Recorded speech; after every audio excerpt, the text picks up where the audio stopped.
Ya son las 9 de la mañana con 11 minutos, de vuelta con ustedes, luego de toda esa información que estuvimos proporcionándoles temprano cuando estábamos comenzando el programa, pero ya listos con nuestros panelistas del día de hoy, con quienes vamos a estar revisando algunos de los temas importantes de actualidad.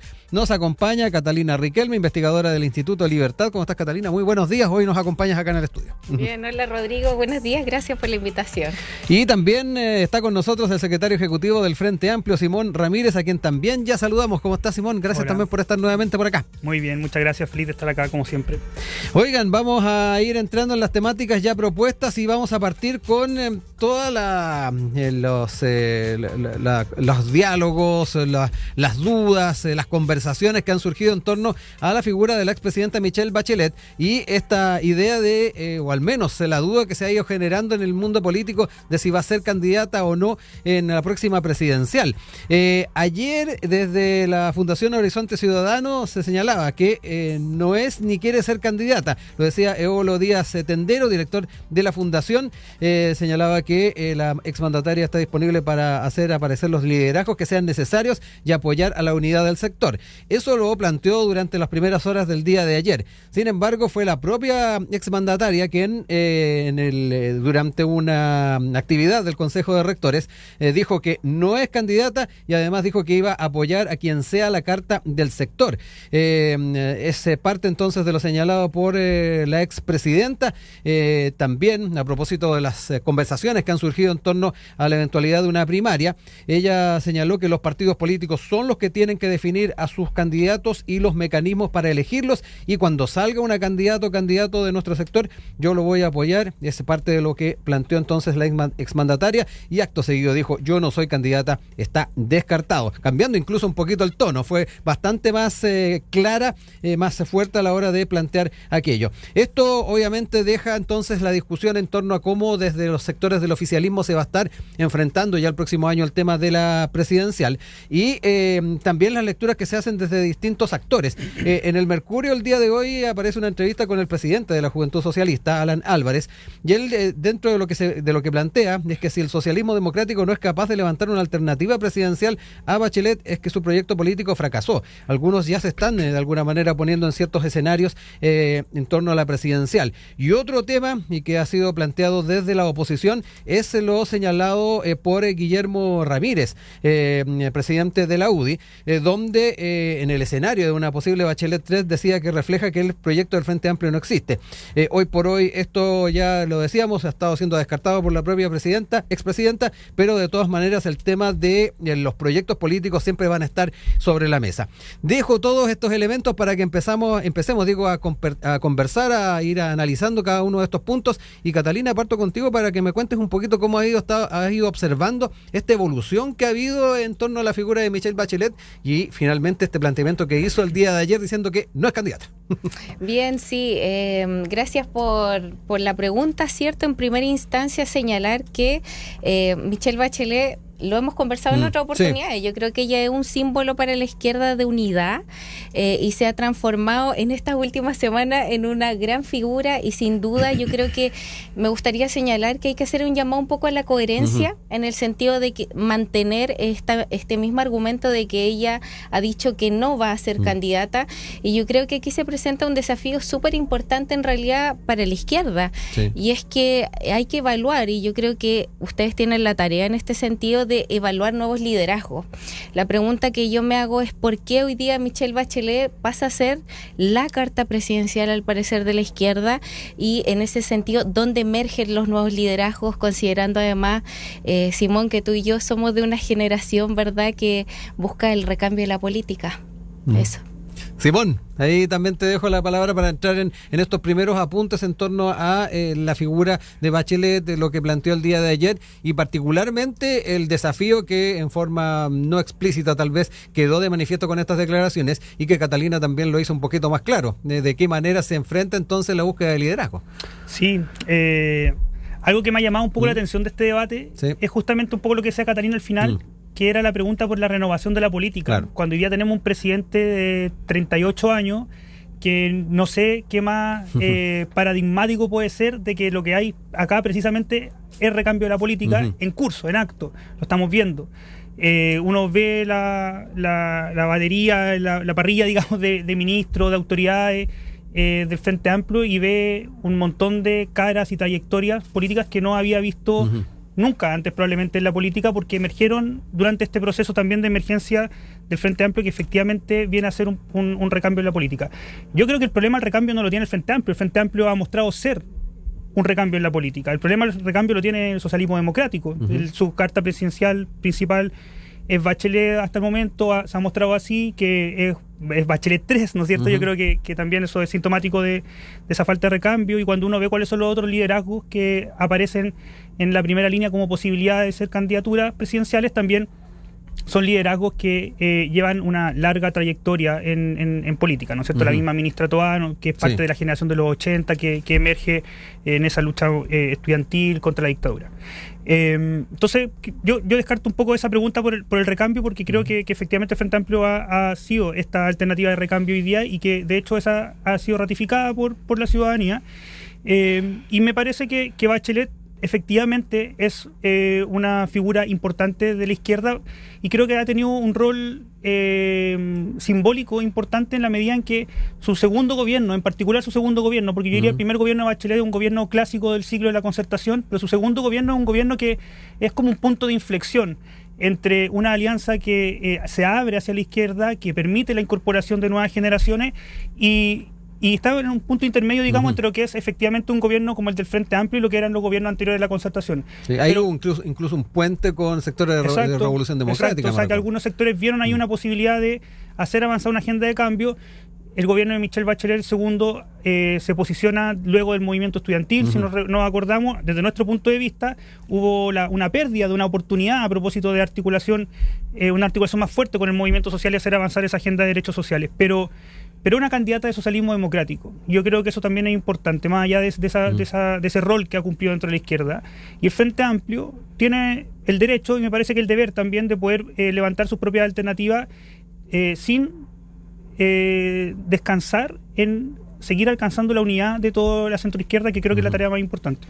Catalina, entremos en estos liderazgos y este recambio del que habla Simón, porque también hay quienes tal vez harán el análisis de cuál es el balance que se hace de esa gestión respecto a estos nuevos liderazgos. Yo creo que ahí hay un punto que más de algún debate va a generar. Y por otro lado, quiero también tomar el tema de los proyectos. Ahí Guillermo Ramírez daba cuenta de aquello. ¿Cómo también lo ves desde tu perspectiva el momento actual para no solamente los liderazgos y los recambios que muestra el Frente Amplio, sino que además lo que es la valoración y el análisis de estos proyectos? Sí, me parece súper interesante este punto, porque ya que estás acá, Simón, yo creo que el Frente Amplio tiene un proyecto político, y en alguna oportunidad tú mismo lo señalabas, que ustedes están en un proceso de una batalla cultural, ¿no? Tú mismo lo señalaste así, citándote a ti. Y en ese sentido, hoy día ustedes son gobierno, son el recambio de la política, son las personas que llegaron para cambiar, ¿cierto?, los 30 años de la Concertación y tantas otras críticas que se señalaron en su momento. Entonces, a raíz de esto, hoy día el gobierno, la aprobación del presidente Boric, alcanza un 27% de acuerdo a la encuesta CEP. Entonces, yo me pregunto, ¿cómo este proyecto político que ustedes tienen se consolida o se va transformando? Porque la verdad es que lo que se planteó en el programa de gobierno es muy distinto a lo que la agenda pública hoy día está planteando. Entonces, mi pregunta es, ¿este proyecto político, esta batalla cultural, se condice con las demandas actuales que tiene la ciudadanía? ¿O más bien este proyecto político empieza como a diluirse, a dilucidarse, o se está disipando un poco? Hacia finales de la semana pasada se publicó el último informe de desarrollo humano del PNUD. Y quizás el argumento central que atraviesa sus páginas es la demanda ciudadana por cambios, y cambios que no implica volver atrás, sino que son cambios profundos que se condicen con las preocupaciones ciudadanas en seguridad, pero además en otros aspectos que han sido como de los pilares que organizan nuestra sociedad, ¿no es cierto?, en pensiones, en salud, en educación. Y entonces hay un problema con los cambios, una necesidad de cambios que también viene de antaño. Es bien paradójico, porque este informe del PNUD que sale este año 2024, vuelve a retomar una cierta tesis que es del informe del PNUD de 1998, que es un clásico, que se llama La paradoja de la modernización, que fue guiado por Norbert Lechner, uno de los principales sociólogos de la época, y allí lo que se identificaba era la presencia de un malestar importante respecto de aspectos centrales de ese modelo. 98, 26 años después, seguimos teniendo elementos de ese malestar presentes, con un estallido social mediante, una necesidad de cambio y sin lograr materializar los cambios. Y la otra cosa que se manifiesta importantemente en ese informe por parte de la ciudadanía es que hay un rechazo a lo que se identifica como un bloqueo por parte de actores particulares en el empresariado y en sectores políticos por hacer avanzar esta agenda de cambio. Entonces, yo creo que el Frente Amplio hoy día sí representa ese sentir ciudadano, y se ha sido ratificado también en distintas instancias electorales. A mí me da un poco de risa ya a esta altura cuando escuchamos a Guillermo Ramírez decir el Frente Amplio está muerto, el Frente Amplio... Esa frase es un mantra que al parecer como la derecha lo tiende a repetir como un rezo para ver si se logra, se cumple, pero no porque uno diga 1000 veces una cosa que es falsa se transforma en verdadera. Y yo creo que el Frente Amplio ha mostrado hasta ahora tener una presencia social y que no es antojadiza. Esto no es una soberbia de decir existimos porque sí, porque tenemos que hacerlo, sino que porque está empalmando con una necesidad social concreta, que es esta agenda de cambio. Y cuando uno ve qué es lo que ha hecho el Frente Amplio en el gobierno, en materia de igualdad de género, en materia de justicia social y, por ejemplo, la ley de pensión, de pago de pensiones, en materia de política energética, en la eliminación, la agenda del CAE, lo que el Frente Amplio ha estado planteando en pensiones, en el Fondo Único de Salud que se presenta, esperamos, el próximo año, es efectivamente una agenda de cambio que está alineada con esas demandas de la ciudadanía. Entonces yo creo que esa existencia del Frente Amplio, que se ratifica y que yo estoy seguro que se va a ratificar en las elecciones de octubre, tiene que ver con ese empalme, con una necesidad social concreta y verdadera que existe en nuestra sociedad hoy día. Sí. Catalina, ¿cómo ves también este argumento en torno al empalme que plantea Simón respecto a las mediciones que se ha hecho a nivel país, y respecto a lo que tal vez nos encontramos al fragor de un año electoral, donde efectivamente muchas declaraciones rimbombantes como la que planteaba Guillermo Ramírez, por citar algunas, efectivamente generan un impacto en la opinión pública y obviamente hacen tomar ciertas posiciones y de repente también genera una crítica no tan fundamentada. No sé cómo lo ves tú, a la luz también de los datos que entregaba Simón, de lo que ha sido ese camino que se ha llevado por parte del Frente Amplio y que al menos en esos números, según lo que nos dice Simón, estaría muy de la mano con lo que la ciudadanía también está pidiendo. Sí, mira, respecto de lo que señala la ciudadanía, hoy día más del 62% de la población dice que la situación política es mala o muy mala en nuestro país. Ese es el sentir de la ciudadanía. Hoy día en Chile hay 4 temas que a la ciudadanía le interesan, que tal como lo decías tú, Simón, ¿cierto? Delincuencia, salud, pensiones, que ya lo vamos a ver, y la educación. Entonces, vuelvo al punto. ¿De qué manera ustedes como proyecto político del Frente Amplio están respondiendo a estas necesidades ciudadanas? Porque hoy día en las encuestas no están siendo muy populares, ¿cierto? Estoy pensando también en lo que viene para las municipales. Solo un 3% votaría por candidatos del Frente Amplio. Entonces, ¿cómo se traduce ese proyecto político en las respuestas ciudadanas que Chile necesita?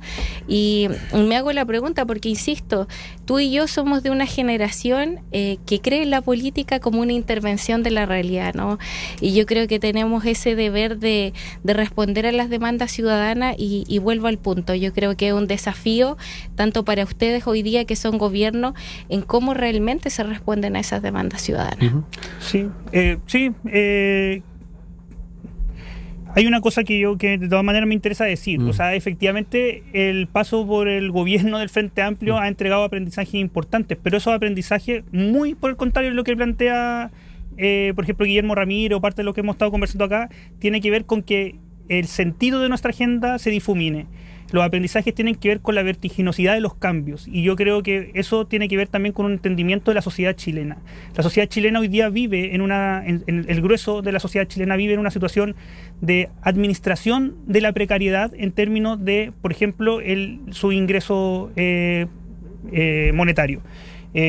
Hoy día los ingresos monetarios de las personas no permiten, si uno los ve de manera neta, digamos, poder acceder a los niveles de vida que la ciudadanía tiene y acceso al bienestar material, que esa es una demanda totalmente razonable por parte de la ciudadanía. Y eso hoy día implica larga jornada, implica endeudamiento por 2 veces el salario, implica ver poco a la familia, implica una serie de elementos que todos lo sabemos, que si alguien se enferma en una familia, esa familia se empobrece de manera dramática. Eso es una situación muy cotidiana. Y eso genera, por consecuencia, que las personas hoy día no tengan más bien una cierta aversión a los cambios bruscos, porque los niveles de inseguridad social, económica que están detrás del sostén de la familia son muy altos. Entonces el Frente Amplio ha aprendido eso, ha aprendido que en el fondo lo que hay que hacer es ofrecer una agenda de cambios que pueda, al mismo tiempo que decirle a la ciudadanía y ofrecer un horizonte concreto de hacia dónde vamos a mejorar las condiciones actuales de vida. Creo que el caso de pensiones es muy elocuente en ese sentido, porque lo que nosotros decimos, vamos a mejorar las pensiones hoy, pero además vamos a construir un sistema que permita darle sostenibilidad en el tiempo. Eso tiene que ser al mismo tiempo que un horizonte de cambio, certidumbre en el presente. Y eso es lo que el Frente Amplio ha aprendido. No ha aprendido girar la veleta de su orientación política o su horizonte de sentido, sino que en el fondo hemos reafirmado ese horizonte. Creo que los datos de la ciudadanía, de la preferencia ciudadana, dan cuenta de que ese horizonte es correcto, pero lo que hemos dicho es que estos cambios tienen que ser un poco menos vertiginosos. Sí. Catalina, Simón, les dejo ahí estos últimos minutos de esta parte del panel para ir cerrando ideas. Catalina. Yo solamente quisiera cerrar en el sentido de que se privilegien los acuerdos. Yo creo que hay una tarea importante, sobre todo en las materias que vienen, respecto, por ejemplo, de lo que vamos a ver después en materia de pensiones, ¿no es verdad? Entonces, me quedaría con eso. Yo creo que es importante privilegiar los acuerdos, aunar las diversas, pensamientos ideológicos, ya sea todos tenemos nuestro corazoncito, pero yo creo que hoy día hay que pensar en Chile, y Chile nos necesita porque estamos en una situación bastante compleja como país. Simón, para cerrar también. Sí, totalmente de acuerdo. Solo un punto respecto de la aprobación del presidente Boric.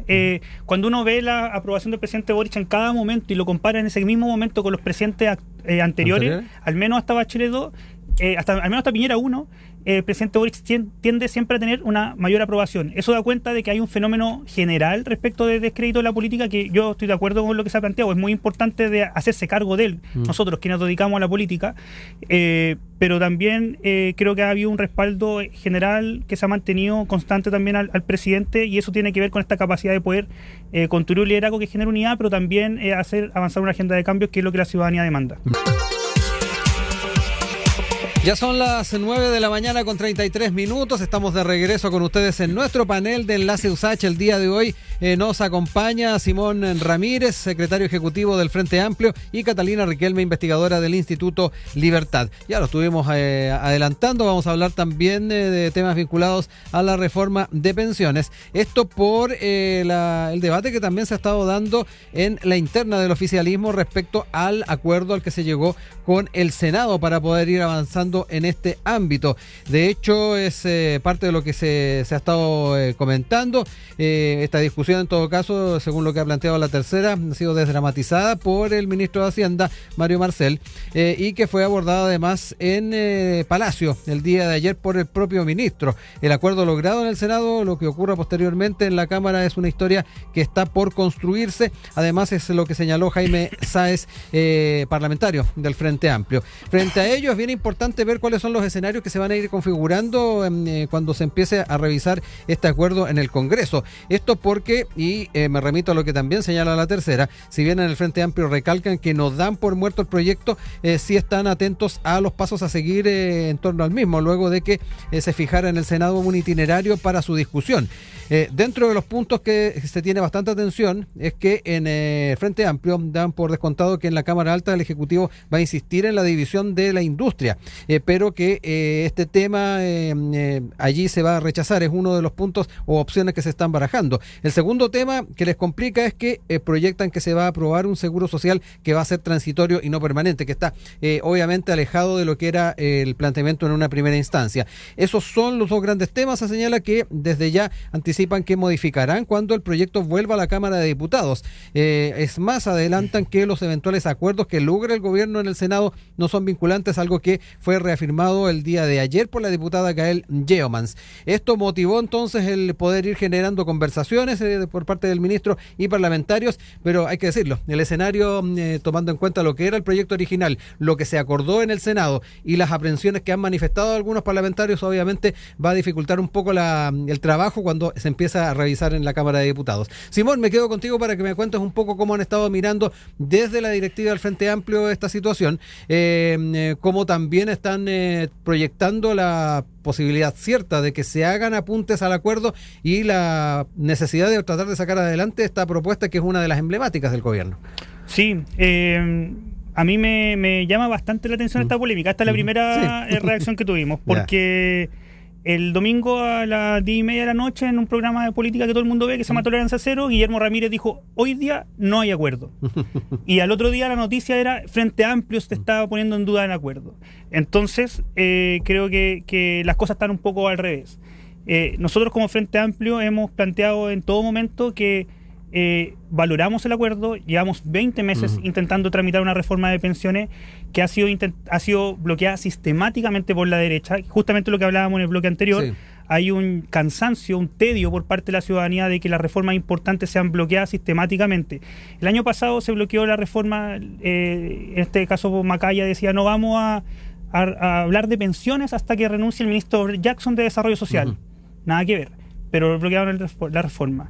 Durante este año se restaron de las comisiones técnicas, dijeron que no había información cuando la comisión técnica en el Senado ponía toda la información sobre la mesa, hasta dijeron que no iban a hablar más de pensiones si es que el Frente Amplio no dejaba de hablar de Macaya cuando estaba defendiendo a un pedófilo. Mañana probablemente van a decir la derecha, bueno, hoy día hay preemergencia ambiental, entonces hasta que no mejore la calidad del aire, nosotros nos oponemos a legislar. Yo creo que ya los argumentos no resisten análisis, y eso es lo que nosotros nos agota de esta situación. Lo que el Frente Amplio ha planteado me parece que es un legítimo escepticismo ante una disposición constante de la derecha a bloquear el debate y a impedir que la reforma de pensiones, que está orientada a subir las pensiones de los jubilados y las jubiladas hoy, que es una necesidad muy sentida por la ciudadanía, avance. Y eso es un capricho ideológico porque en el fondo lo que está haciendo es defender el sistema de AFP. Y eso nos parece que no resiste análisis. Por eso nuestra preocupación en realidad no es por el acuerdo, es porque el acuerdo se cumpla. Y el acuerdo, para que el acuerdo se cumpla, necesitamos que personas como Guillermo Ramírez, que encabeza y lidera la UDI, no digan, después de que el acuerdo se firma en el Senado, en un programa de televisión, que no hay acuerdo. Y ese es el escepticismo que hoy día sostenemos desde el Frente Amplio, pero con un compromiso de que esta agenda avance. Antes de darte la palabra, Catalina, el tema también de la división de la industria, el que sea transitorio, además este seguro, de alguna manera también genera un poquito de inquietud. Sí, o sea, acá el acuerdo es un acuerdo que tiene que permitir que el programa político del Frente Amplio, o de la coalición de gobierno, que son quienes estamos gobernando hoy día el país, avance. No puede ser que la derecha ponga sobre la mesa que las condiciones de un acuerdo sean que la forma que adquiera la reforma termine siendo como si esta reforma lo hubiesen hecho ellos. No es su gobierno, es el gobierno de la coalición del Frente Amplio con Socialismo Democrático, y por lo tanto hay aspectos que son fundamentales para que esta reforma tenga viabilidad. Y desde el punto de vista del Frente Amplio son dos cosas. Una, que exista una cantidad de los puntos que se aumentan a la cotización, que vayan a un reparto solidario, ¿no es cierto?, a una forma de distribución solidaria, y por otro lado, que la industria se separe en los aspectos de administración de las pensiones e inversiones, porque nos parece que eso asegura que lo que actualmente funciona como el principal negocio de la AFP, que además termina cargándole la mala gestión de las inversiones a los propios jubilados, a las propias personas que cotizan, deje de tener esa característica y entre también un actor público a poder mediar en este escenario. Catalina, ahora voy contigo para que entremos también en tu apreciación respecto a las características que ha ido asumiendo este debate, en particular también tomando algo que decías en el bloque anterior, el poder ir apuntando estos acuerdos, al menos en lo que se ha desarrollado por parte del Ejecutivo con el Senado. Se ha estado tratando de ganar ganar un poquito de terreno. Pareciera que en ese sentido no debiese haber problemas, pero igual hay aprensiones en la oposición, en el oficialismo. Y por otro lado también están estos apuntes que se hacen desde parte de parlamentarios del oficialismo en torno a las características de este acuerdo, lo que tiene que ver con las características de este seguro, lo que va de la mano también con otros de estos acuerdos que se fueron asumiendo. ¿Cómo ves también este elemento? Bien, gracias por la pregunta. Yo creo que esto hay que ponerlo en un contexto más amplio. Ya partamos entonces por las pensiones. Hoy día el gobierno tiene que abocarse a las pensiones. Entonces yo creo que si tuviéramos que hacer un checklist, diríamos, ok, check, el gobierno hoy día está abocado a las pensiones. Hay dos temas que son súper importantes que lo señalabas tú y dice relación con la división de la industria y el seguro social, que me parece ser que hoy día el principal problema que está teniendo el Frente Amplio en términos de alinearse con el gobierno. ¿Por qué? Porque el lenguaje, Simón, construye realidades. Entonces, si ustedes son gobierno, me parecería a mí que una alianza estratégica perdurable en el tiempo sería tener puntos de acuerdo entre ustedes mismos. Y hoy día lo que pareciera ser, a ojos de la opinión pública, es que parece que no están tan de acuerdo entre ustedes. Porque si no, no tendríamos las declaraciones de militantes de tu partido, ¿cierto? O de diputados de tu sector, donde se señala que en realidad en la Cámara es donde se van a discutir las cosas, que en realidad no parecen estar tan de acuerdo con este acuerdo que se habría firmado el gobierno con la oposición. Entonces, yo creo que hay que esperar. Hay que esperar el tema de las indicaciones, hay que ver también cuáles son los beneficios que podría traer aparejada esta reforma de pensiones, pero también cuánto cuesta. Entonces, volviendo al punto, si hubiese una alineación con el gobierno, me gustaría quizás que entráramos un poquito en contenido, en el sentido de que tú nos pudieras decir cómo avanza esto, entendiendo y que es absolutamente sano para la democracia que tengamos diferencias ideológicas, porque ¿qué sentido tendría si todos pensáramos de la misma manera? Simón. Sí, la Cámara de Diputados, justamente porque creemos en la democracia y en la representación de la ciudadanía, no es una correa de transmisión de lo que pasa en el Senado, es un espacio de debate democrático. Entonces me parece que es absolutamente legítimo y por eso yo creo que al ministro Marcel no se le movió un pelo cuando dicen, bueno, hay que discutir en la Cámara. El ministro Marcel dice, por supuesto que hay que discutir en la Cámara. Yo no espero que lo que yo saco del Senado automáticamente se aprueba por parte de los diputados con unanimidad. Entonces me parece que eso es legítimo. Yo lo detramatizo totalmente. Tampoco me preocupa que los diputados puedan plantear puntos de escepticismo, que insisto, en ningún momento la diputada Yomans ha dicho no creemos en el acuerdo. Lo que ha dicho es que no queremos que la derecha vaya a ser fiel respecto a la palabra que ha tomado en el Senado. Y bastó que pasaron unos días para que el presidente de la UDI en Tolerancia Cero dijera no hay acuerdo. Entonces yo hoy día veo qué es lo que está pasando en el Senado, donde la UDI sí tiene una representación fuerte. El Frente Amplio tiene un solo senador que no está en la Comisión de Trabajo, y cuando vemos qué está pasando ahí, vemos que la derecha hoy día dice que no hay acuerdo. Entonces nosotros vemos eso y digo, bueno, a nosotros nos parece preocupante que en el Senado se avance en un acuerdo que para nosotros ha implicado ceder de manera muy importante aspectos fundamentales. Hoy día el 3-3 de la construcción del seguro social que nosotros proponíamos y que hoy día tenemos un 2-1, un 1,5 diríamos, ¿no es cierto? Que es con reembolso, etcétera. Es menos de lo que proponía la reforma de Piñera, y nosotros hemos sido capaces de aceptar una situación como esa justamente para poder avanzar en acuerdo y para poder avanzar en lo más urgente, que es que las pensiones de las personas puedan subir hoy, sin perder el horizonte de cambios. Entonces, cuando los parlamentarios dicen eso, a mí no me preocupa, porque además el Frente Amplio es la bancada más ordenada del Congreso. El 95% de sus votaciones son todas alineadas. Entonces, creo que los parlamentarios están ejerciendo su labor democrática, que es poder plantear los puntos que ellos levantan también de la ciudadanía, de los territorios que ellos representan. Nosotros tenemos un compromiso con el acuerdo. Durante 20 meses estuvimos diciendo, ya es tiempo de legislar, es tiempo de legislar, es tiempo de legislar, y como yo les decía, o sea, la derecha, porque amanecía nublado, decía que hoy día no es día de legislar y hay que patearlo, y nos parece que eso era una falta de respeto a la ciudadanía. Entonces nosotros aplaudimos que hoy día haya un acuerdo que nos permita avanzar y que se esté legislando con una dinámica fast track en el Senado, ¿no es cierto?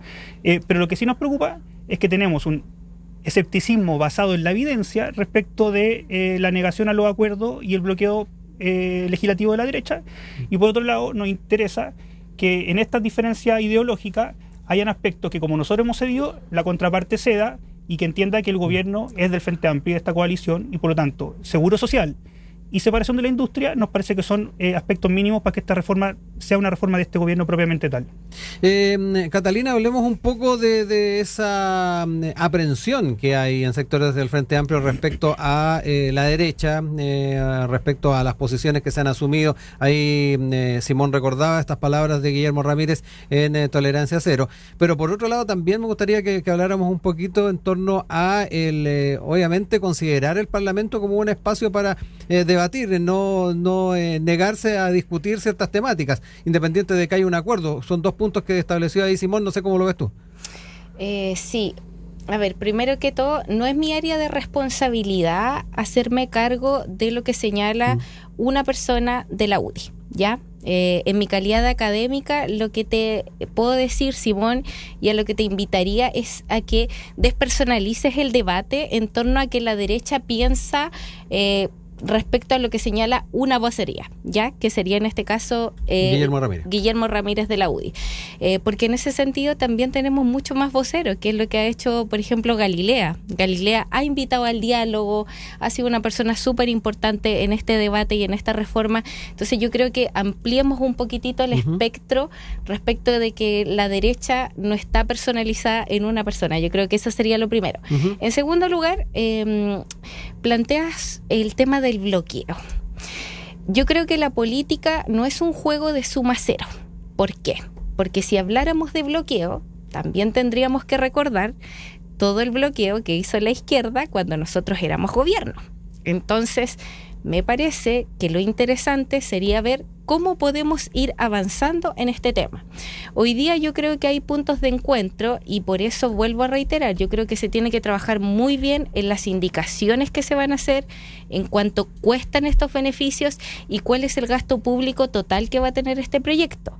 ¿Por qué? Porque hoy día sobre la mesa no está nada claro, entonces yo creo que sí hay un avance, yo creo que las partes están dispuestas a conversar y es parte de tener una democracia bicameral, tal como lo decía en ese sentido Simón, que tengan pensamientos diferentes tanto en el Senado como en la Cámara. Pero sí vuelvo a reiterar lo anterior en el sentido del discurso, ¿no? De la vanguardia que ustedes están planteando, de las ideas. Ustedes tienen un proyecto político basado en ideas. Entonces, el cuestionamiento y la reflexión que yo me hago en este asunto tiene que ver básicamente con esta alineación que debiese presentar el gobierno en torno al proyecto político que ustedes plantearon. Y es ahí donde están mis dudas. ¿Simón? Sí, no acuso recibo porque creo que en el fondo ha habido un alineamiento en ese sentido. Hoy día hay una reforma que nosotros hemos planteado y de manera ordenada que tiene aspectos que nos parecen fundamentales, que ordenan los resultados con las ideas, que ordenan mejores pensiones, que mejora en aspectos sustantivos el sistema actual y en aquellos elementos en los cuales este sistema ha fracasado, que justamente tiene que ver, ha fracasado para la ciudadanía, porque hoy día hace poco vimos las utilidades de la AFP durante el primer semestre de este año y son estratosféricas, ¿no es cierto? Entonces, en lo que ha fallado para la ciudadanía, que es el objetivo del sistema de pensiones, entregar pensiones, no que la AFP se enriquezcan, que es la separación de la industria y la incorporación del seguro social. Yo hablo de Guillermo Ramírez porque Guillermo Ramírez no es una persona que me metí al padrón de la UDI y seleccionar random y agarrar a una persona y habló, ¿no es cierto? Es el presidente de la UDI. Entonces, yo supongo que su vocería representa un sector. ¿Ha habido matices a propósito que también Catalina planteaba el senador Galilea? Eso quería decir. Ha habido matices y me parece que esos matices efectivamente hay que rescatarlos. Creo que ha habido sectores de la derecha, no solo en pensiones, en distintos ámbitos, ¿no es cierto? Por ejemplo, la Comisión de Paz y Entendimiento avanza en el sur a paso firme, justamente a propósito de un amplio consenso donde tenemos a sectores muy transversalmente de la derecha hasta de partidos cercanos a republicanos trabajando en conjunto. Entonces, cuando hay esa voluntad de avanzar, yo creo que es muy importante destacarla y como una forma de que valoriza la política, justamente porque en el fondo lo que se pone en el centro es las preocupaciones de la ciudadanía y entiende que esto se construye desde diferencias. A mí me genera un poco de estupor cuando lo que decimos es que la política tiene que poner el acuerdo por delante. Yo creo que lo que se pone por delante no es el acuerdo, lo que se pone por delante es solucionar problemas de la gente con un debate democrático al cual se llegan a determinadas conclusiones. Pero cuando ponemos el debate, siempre el acuerdo por delante, volvemos a una política de hace muchos años atrás que terminó desacreditando la política justamente porque los acuerdos venían tomados en otros lados. Y hoy día nosotros vamos a insistir con que este avance en seguro social y el avance en la separación de la industria son los aspectos fundamentales para que esta reforma sea a la vez una reforma que mejora las pensiones y una reforma que mejora el sistema de pensiones propiamente tal. Sí, Catalina, ¿cuán conversable tiene que ser este acuerdo? Porque ahí lo señalaba Simón, de repente se pone el acuerdo por delante de todo y ahí volvemos también a la posibilidad de que los parlamentarios puedan hacer sus apuntes en su paso por la Cámara de Diputados, algo que es absolutamente valedero. Pero ahí está también el tema de cuánto valorizamos y no idealizamos este acuerdo. No sé cómo lo observas tú. Yo creo que en esto compartimos la visión con Simón, al menos desde el punto de vista que somos personas institucionalistas. Yo soy una persona que cree en las instituciones. Entonces, en ese sentido, el establecer una metodología de trabajo invita, ¿no?, a ir trabajando en conjunto para ir estableciendo los puntos, las indicaciones, de qué manera se va a trabajar. Y en ese sentido, yo creo que siempre la vía pacífica y institucional, y ahí yo sí voy por la lógica de los acuerdos. Creo que me cuesta pensar un poco cómo es posible conseguir reformas que estén en beneficio de la ciudadanía si no es por acuerdo, pensando además que hoy día el gobierno no tiene mayoría en el Congreso. Entonces me cuesta pensar un poco cuál es la otra vía institucional si no es por medio de los acuerdos para poder lograr una reforma en materia de pensiones. Entonces vuelvo a lo mismo, yo creo que hoy día existe una metodología, se va a trabajar en ella. Hay plazo hasta enero. Ojalá que después de enero nos volvamos a encontrar porque no podemos hablar mucho sin saber bien el contenido, ¿no? Entonces, yo iría ahí siempre por la vía pacífica y institucional. Sí, ahí Catalina, antes de darte la palabra a Simón y para ir también cerrando ideas respecto a este tema, señalaba también Simón el tema de que de alguna manera, estoy utilizando palabras mías acá, no de Simón, de alguna manera desde el sector del oficialismo se podría estar entendiendo que la oposición está un poquito haciendo propio el proyecto y transformándolo a su idea, a sus ideas y a su ideología, que es más o menos lo que planteó en su momento Simón. ¿Te da la impresión de que también se podría interpretar de esa manera? Yo creo que en la política, y tal como lo decía Simón hace un rato, hay que ir transando. El corazón de la reforma, al parecer, ha ido cambiando. Pero eso también puede tener que ver con escuchar lo que las personas quieren. O sea, hoy día las personas quieren que sus pensiones vayan a capitalización individual. O sea, yo quiero que lo que yo ahorré durante toda mi vida vaya a mi cuenta individual. Y ahí quizás tenemos una diferencia que nos hace humanos a los dos y que tiene que ver con lo ideológico. Evidentemente la izquierda tiene otro argumento frente hacia dónde deberían ir los recursos, frente a la presencia del Estado, y desde nuestro sector efectivamente siempre vamos a privilegiar el ahorro individual. Y yo creo que eso es absolutamente legítimo.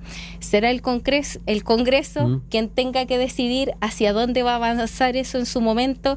Yo lo único que espero es que no pasen 2 gobiernos más sin que podamos sacar adelante una reforma.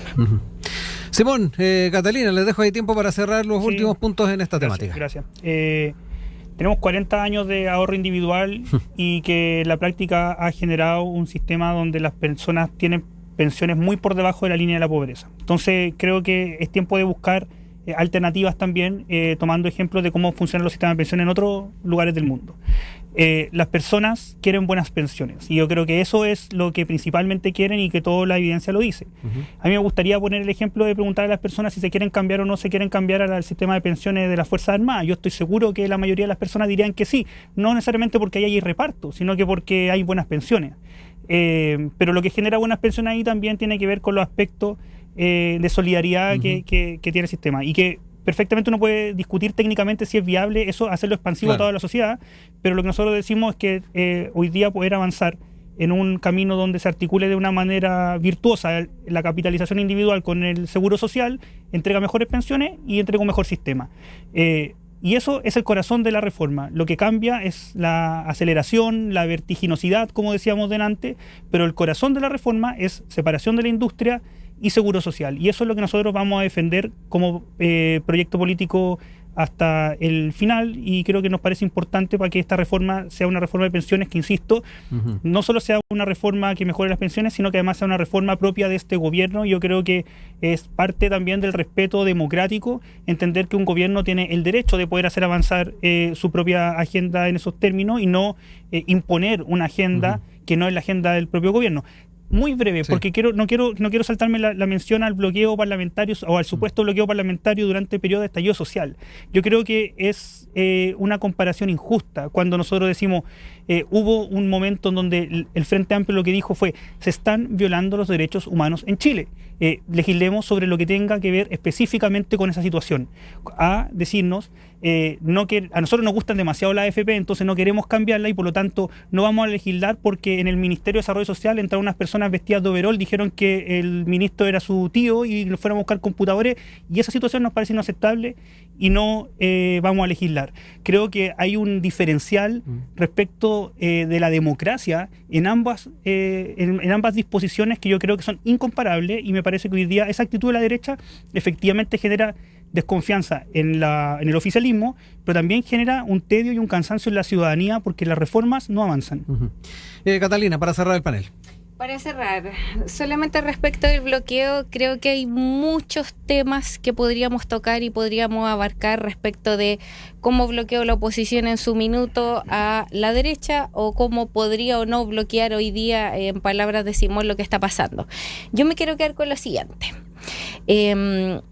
Para hablar de pensiones tenemos que ponernos de acuerdo en varias cosas. En mecanismos, por ejemplo, de ahorro de las pensiones, en las tasas de cotización. Es un hecho que hoy día nosotros vivimos más. Entonces, hoy día las personas, de hecho, muchas no se quieren jubilar, quieren seguir trabajando. Y eso es absolutamente legítimo. Cuentas individuales, me voy a quedar ahí con lo que dice mi sector, ¿cierto? Privilegiarlo. Obviamente todos queremos mejorar las pensiones y esto es como terminar con la pobreza. Sería muy impopular que alguien dijera que no se quiere mejorar las pensiones, entonces yo creo que nosotros estamos absolutamente de acuerdo. Tercero, que yo creo que no tocamos hoy día, pero es muy importante ver el tema de las lagunas previsionales. Yo creo que ese va a ser un tema para evitar que las personas generen un vacío.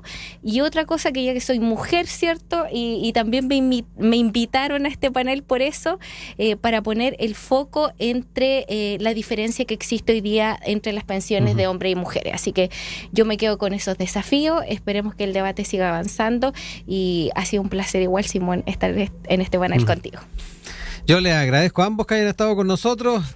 Tal vez ahí nos encontramos nuevamente a futuro en nuevas conversaciones, tal vez hablando de pensiones nuevamente acá en Enlace USACH. Simón Ramírez nos ha acompañado, también Catalina Riquelme, que estén muy bien, que tengan excelente día y nos reencontramos pronto. Chao, muchas gracias. Chao.